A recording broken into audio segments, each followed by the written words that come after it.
జగన్మోహన్ రెడ్డిపై మంత్రి కొల్లు రవీంద్ర తీవ్ర ఆగ్రహం వ్యక్తం చేశారు. గురువారం మీడియాతో మాట్లాడుతూ జగన్ బతికే ఒక అరాచకమని వివరించారు. 5 ఏళ్ల నిధులు బిల్లులు ఇవ్వకుండా జువ్వలు తిన్నే హార్బర్ ను అడ్డుకుని మత్స్యకారుల పొట్టకొట్టిన వ్యక్తి జగన్ అంటూ వ్యాఖ్యానించారు.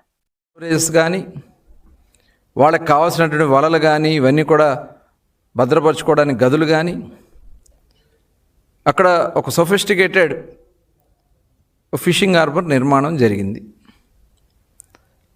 దాన్ని తీసుకెళ్ళి వేరే సాగర్ డిఫెన్స్ వాళ్ళకి ఇచ్చేస్తున్నారని చెప్పి ఒక దుష్ప్రచారం చేయడానికి, అంటే అక్కడ మత్స్యకారుల్ని రెచ్చగొట్టడానికి, ఇలాంటి దుర్మార్గమైనటువంటి ఆలోచన ఉన్నటువంటి వ్యక్తి నిజంగా మత్స్యకారులు పొట్టకొట్టినటువంటి వ్యక్తి జగన్మోహన్ రెడ్డి. ఫిషింగ్ హార్బర్లో ఎస్టిమేట్లు పెంచేసి దాంట్లో కమిషన్లు దండుకున్నటువంటి వ్యక్తి జగన్మోహన్ రెడ్డి. అదే కాకుండా ఆ రోజున మరి చూసాం, జీవో నెంబర్ 217, అంటే తరతరాలుగా మత్స్యకారుల హక్కులుగా ఉన్నటువంటి చెరువుల్ని కొట్టేయడానికి నీ అన్యాయాలతో ఆ జీవో నెంబర్ 217 తీసుకొచ్చావు.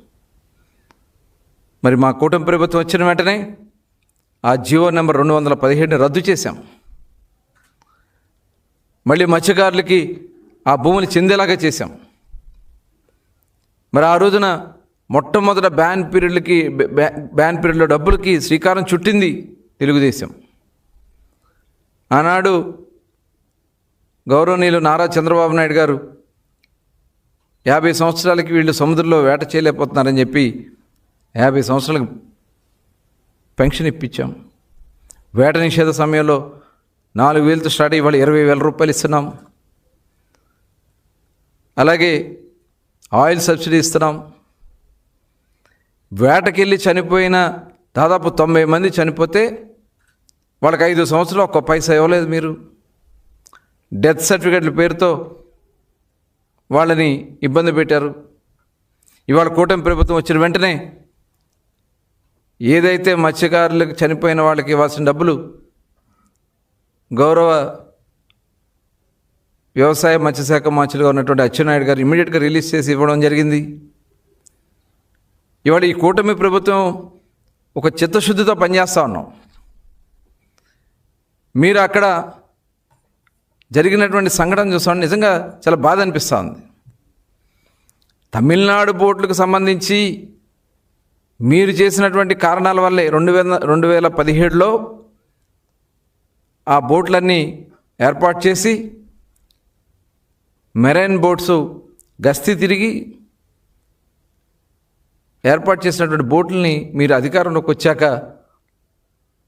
పూర్తిగా కనీసం మెయింటెనెన్స్ కూడా, రిపేర్లకు కూడా డబ్బులు ఇవ్వకుండా పనిచేస్తున్నటువంటి వర్కర్స్ని కూడా తీసేస్తే, అందులో ఉన్నటువంటి స్టాఫ్ను మొత్తం తీసేస్తే ఆ బోట్లన్నీ ఆగిపోవడం వల్ల ఇవాళ తమిళనాడు రాష్ట్రం నుంచి బోట్లు వచ్చి ఇక్కడ మన మత్స్యకారులకు ఇబ్బంది కలిగిస్తూ ఉంది.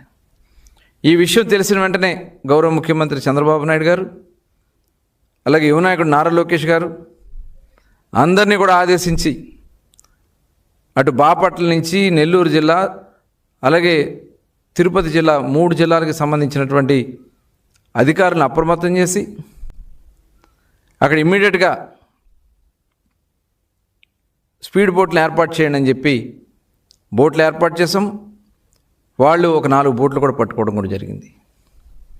రేపు జూన్ 15 నాటికి పూర్తి స్థాయిలో నిఘా పెట్టి, బోట్లు పెట్టి, స్పీడ్ బోట్స్ పెట్టి 650 హార్స్ పవర్ మోటార్తో ఉన్నటువంటి బోట్లను పెట్టి ఆ ఇంజిన్ల ద్వారా ఆ స్పీడ్ బోట్స్తో ఆ తమిళనాడు బోట్స్ని కంట్రోల్ చేయడం జరుగుతుంది. మొన్న ఏదో ఒక గ్రామంలో, అలాగే 144 గ్రామాలకు సంబంధించి ఒక బోటు విషయంలో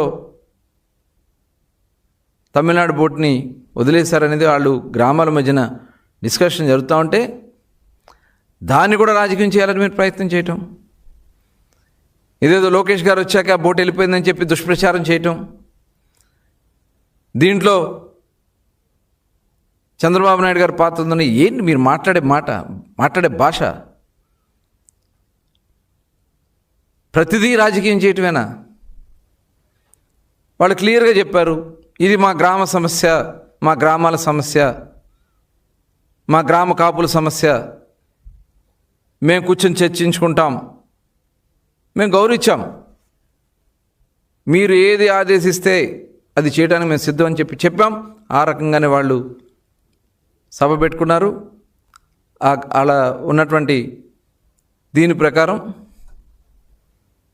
వాళ్ళు ముందుకెళ్ళటం జరుగుతుంది. మరి దాన్ని కూడా వచ్చి అక్కడ రాజకీయం చేయాలని ప్రయత్నం చేస్తూ ఉన్నారంటే ఇంతకంటే సిగ్గుచేటు ఇంకోటి ఉందా?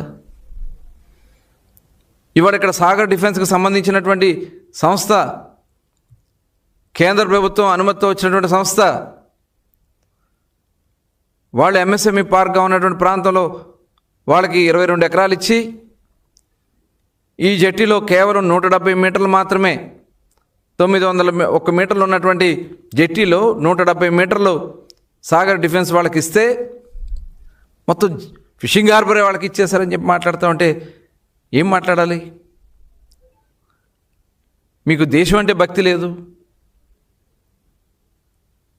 ఈ దేశ రక్షణ కోసం అక్కడ ఏర్పాటు చేసినటువంటి, కేంద్ర ప్రభుత్వం ఏర్పాటు చేస్తున్నటువంటి ఈ డిఫెన్స్ సంస్థని ఇవాళ మీరు వెళ్ళగొడతానని చెప్పి మాట్లాడతారు. నిజమే, తల్లి అంటే ప్రేమ లేదు, తల్లిని వెళ్ళగొట్టావు. చెల్లి అంటే ప్రేమ లేదు, చెల్లిని వెళ్ళగొట్టావు. సొంత బాబాయిని వేసేసావు.